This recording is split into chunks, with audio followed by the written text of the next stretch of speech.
ਇਹ ਸਦੀਲਿਆਂ ਵਾਲਾ ਕੁੱਤਾ ਹੈ ਜੀ ਸ਼ੀਣਾ ਦੁਨੀਆਪੁਰ ਤੋਂ। ਇਹ ਕਾਂਜੂਆਂ ਦੇ ਵੱਡੇ ਕੁੱਤਿਆਂ 'ਚੋਂ ਹੈ ਤੇ ਆਲੀ ਸਿਓਲੇ ਵਾਲੇ ਦੇ ਕੁੱਤੇ ਨੂੰ ਵੀ ਪਿਛਲੇ ਵਾਰੀ ਮਾਰਿਆ ਮਲਕ ਆਸ਼ਿਕ ਨਾਲ ਮੈਚ ਸੀ। ਇਸ ਤੋਂ ਪਹਿਲੇ ਵੀ ਇਹ ਕੁੱਤਾ ਜਿੱਤਿਆ ਹੋਇਆ ਹੈ। ਹੁਣ ਇਨਸ਼ਾਅੱਲਾ ਆਪਣਾ ਇੱਥੇ ਲੜਸ। ਕਿੰਨਾ ਕੱਦ ਹੈ ਇਹਦਾ? ਇਹਦਾ 32 ਸਾਢੇ 32 ਹੈ। 32 ਸਾਢੇ 32 ਜੀ ਦੋਸਤੋ ਚੈੱਕ ਕਰੋ। ਇਹ ਪਰਲਾ ਤੰਬਾ ਚੱਕ ਕੇ ਲਾ ਪੈਣ ਲੜੇਗੇ। ਕੋਲੇ ਖਲੋ ਜਾ ਬੱਲੀ ਲਿਆ ਤੇ ਲਾ ਦੇ। ਕਿੰਨੀ ਉਮਰ ਹੋ ਗਈ ਇਹਦੀ?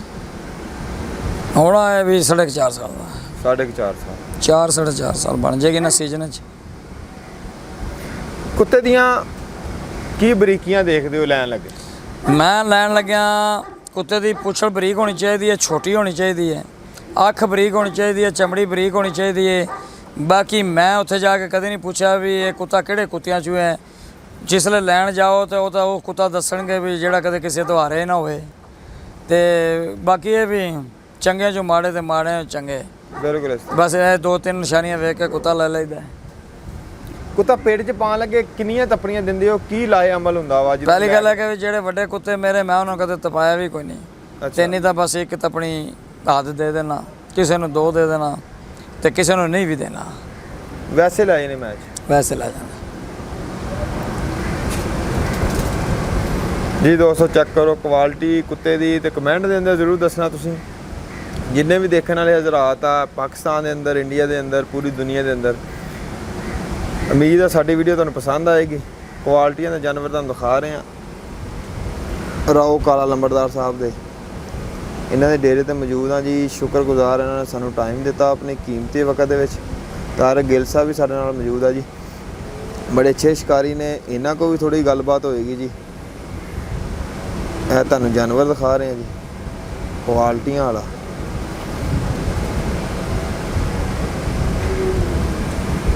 ਲੰਬੜਦਾਰ ਸਾਹਿਬ ਇੰਨੇ ਸ਼ੌਕ ਸ਼ਿਕਾਰ ਦੇ ਅਰਸੇ ਦੇ ਵਿੱਚ ਇਹ ਬੰਦ ਕਰ ਦਿਓ ਜੀ। ਸ਼ੌਕ ਸ਼ਿਕਾਰ ਦੇ ਅਰਸੇ ਵਿੱਚ ਕੁੱਤੇ ਦੇ ਵਿੱਚ ਕਿਹੜੀ ਬਿਮਾਰੀ ਤੁਸੀਂ ਵੇਖੀ ਆ, ਜਾਂ ਕਿਹੜੀ ਐਸੀ ਅਲਰਜੀ ਜਾਂ ਕਿਹੜੀ ਐਸੀ ਜਾਨਲੇਵਾ ਬਿਮਾਰੀ ਤੁਸੀਂ ਵੇਖੀ ਆ ਕਿ ਜਿਹਦਾ ਕੋਈ ਹੱਲ ਨਹੀਂ, ਤੇ ਕਿਹੜੀ ਐਸੀ ਬਿਮਾਰੀ ਦੇਖੀ ਆ ਕਿ ਜਿਹਦਾ ਹੱਲ ਹੈ? ਇੱਥੇ ਜਿਹੜੀ ਬਿਮਾਰੀ ਹੈ ਨਾ, ਜਿਹੜੀ ਇਸਲਾਮਾਬਾਦ ਇਹਨਾਂ ਇਲਾਕਿਆਂ 'ਚ, ਪੰਜਾਬ ਪਰਲੇ ਆਪਣੇ ਇਲਾਕੇ ਤੋਂ ਲੈਦਾ, ਇੱਥੇ ਜ਼ਿਆਦਾ ਅਲਰਜੀ ਹੈ ਤੇ ਇੱਕ ਟਿਕ ਫੀਵਰ ਹੈ। ਡਾਕਟਰ ਕਹਿ ਦਿੰਦੇ ਨੇ ਵੀ ਉਹ ਚੱਕ ਮਾਰ ਕੇ ਉਹ ਚਿੱਚੜ ਟੁਰ ਗਿਆ। ਠੀਕ ਹੈ, ਮਕਸਦ ਸਾਲ ਕਿ ਮੈਂ ਵੀ ਇਹ ਕੰਮ ਵੇਖਿਆ ਹੈ। ਔਰ ਇਨਸ਼ਾਅੱਲਾ ਐਤਕੀ ਸੀਜ਼ਨ 'ਚ ਮੇਰੇ ਕੁੱਤਿਆਂ ਨੂੰ ਨਾ ਅਲਰਜੀ ਆਈ ਹੈ, ਨਾ ਉਹ ਟਿਕ ਫੀਵਰ ਆਇਆ ਹੈ। ਤੇ ਉਹ ਅੱਲਾ ਜਾਣੇ ਕੋਈ ਖੁਰਾਕ ਦੀ ਜਾਂ ਕੋਈ ਵਾਹ ਦੀ ਵਜ੍ਹਾ ਹੈ। ਪਰ ਜੇ ਸਹੀ ਸਫਾਈ ਸੁਫਾਈ ਰੱਖੋ ਤੇ ਨਹੀਂ, ਬਾਕੀ ਜਿਸ ਦੀ ਕੋਈ ਬਿਮਾਰੀ ਆਈ ਹੈ ਜਿਹੜੀ ਮੌਤ ਹੈ ਮੌਤ ਹੈ। ਬਾਕੀ ਇਨਸ਼ਾਅੱਲਾ ਐਡੀ ਬਿਮਾਰੀ ਮੈਂ 5-7 ਸਾਲ ਹੋ ਗਏ ਇਨਸ਼ਾਅੱਲਾ ਐਡੀ ਬਿਮਾਰੀ ਨਾਲ ਕੁੱਤਾ ਨਹੀਂ ਮਰਿਆ। ਜਿਹੜਾ ਬਿਮਾਰ ਜਿਸ ਦੀ ਮੌਤ ਆਈ ਉਹ ਤਾਂ ਫਿਰ ਮਰ ਹੀ ਗਿਆ, ਜਿੰਦੇ ਗੁਰਦੇ ਖਰਾਬ ਹੋ ਗਏ। ਮਕਸਦ ਜਿਵੇਂ ਬੰਦੇ ਵਾਲਾ ਹਿਸਾਬ ਹੈ। ਲੰਬੜਦਾਰ ਸਾਹਿਬ ਤੁਸੀਂ ਅੱਗੇ ਕਿਹਾ ਕਿ ਤੁਸੀਂ ਬਲੀਵ ਨਹੀਂ ਰੱਖਦੇ ਕਿ ਕਿਹੜੀ ਬਰੀਡ ਆ, ਤੁਸੀਂ ਚੰਗਾ ਕੁੱਤਾ ਲੈ ਲੈਂਦੇ ਹੋ। ਵੈਸੇ ਤੁਹਾਡੀ ਨਜ਼ਰ ਦੇ ਅੰਦਰ ਪਾਕਿਸਤਾਨ ਦੇ ਅੰਦਰ ਸਭ ਤੋਂ ਅੱਛੀ ਬਰੀਡ ਤੁਸੀਂ ਜਾਂ ਕਿਹੜੇ ਕਹਿੰਦੇ ਆ ਕਿ ਪੁਰਾਣੇ ਕੁੱਤੇ ਲੜਦੇ ਰਹੇ, ਜਿਸ ਤਰ੍ਹਾਂ ਰੰਗਣਾ ਵਾਲੇ, ਮਗਸੀਆਂ ਵਾਲੇ, ਬੜੀ ਬਰੀਡ ਆ, ਬਤੂਨਾ ਬਰੀਡ ਆ, ਅੱਛੀ ਬਰੀਡ ਕਿਹੜੀ ਤੁਹਾਡੀ ਨਜ਼ਰ 'ਚ ਕਿਹੜੀ ਬਰੀਡ ਅੱਛੀ ਹੈ? ਮੇਰੇ ਹਿਸਾਬ 'ਚ ਤਾਂ ਹੁਣ ਇਹ ਗੱਲ ਹੈ ਨਾ, ਜਿਹੜੇ ਕੁੱਤੇ ਵੀ ਲੜਦੇ ਨੇ ਅਸਲ ਜਿਹੜਾ ਕੁੱਤਾ ਉਸ ਦੀ ਬੱਚੇ ਕਰਾਓ। ਜਿਹੜਾ ਕੁੱਤਾ ਹਾਰ ਵੀ ਜਾਵੇ ਜੋ ਮਰਜ਼ੀ, ਕੁੱਤਾ ਭੌਂਕ ਮਾਰ ਕੇ ਨਾ ਹਾਰੇ।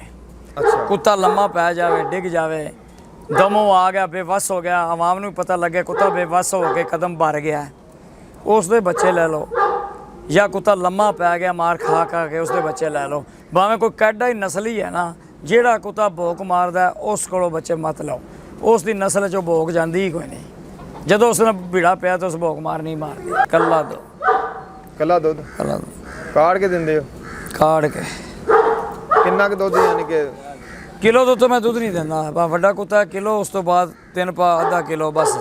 ਅੱਛਾ, ਉਹ ਵੀ ਸਾਵਣ ਬਹਾਦਰ ਤੋਂ ਪਹਿਲੇ ਪਾਣੀ ਪਾ ਕੇ, ਸਾਵਣ ਬਹਾਦਰ 'ਚ ਫਿਰ ਪਾਣੀ ਨਹੀਂ ਪਾਣਾ। ਅੱਛਾ ਜੀ ਦੋਸਤੋ ਅਗਲਾ ਕੁੱਤਾ ਆ ਰਿਹਾ ਤੁਹਾਨੂੰ ਦਿਖਾ ਰਹੇ ਤੇ ਨਾਲ ਨਾਲ ਤੁਹਾਨੂੰ ਕੈਨਲ ਵੀ ਦਿਖਾ ਰਹੇ। ਅੱਗੇ ਗੱਲਬਾਤ ਹੋਈ ਹੈ ਜੀ ਸਫਾਈ ਦੇ ਹਵਾਲੇ ਨਾਲ, ਤੁਸੀਂ ਵੇਖ ਸਕਦੇ ਹੋ। ਜਿੰਨੀ ਜ਼ਿਆਦਾ ਸਫਾਈ ਹੋਏਗੀ ਕੁੱਤਿਆਂ ਦੀ ਕੇਜਿਸ ਦੀ, ਜਿੰਨੀ ਜ਼ਿਆਦਾ ਸਫਾਈ ਹੋਏਗੀ ਕੁੱਤਿਆਂ ਦੇ ਕਮਰਿਆਂ ਦੀ।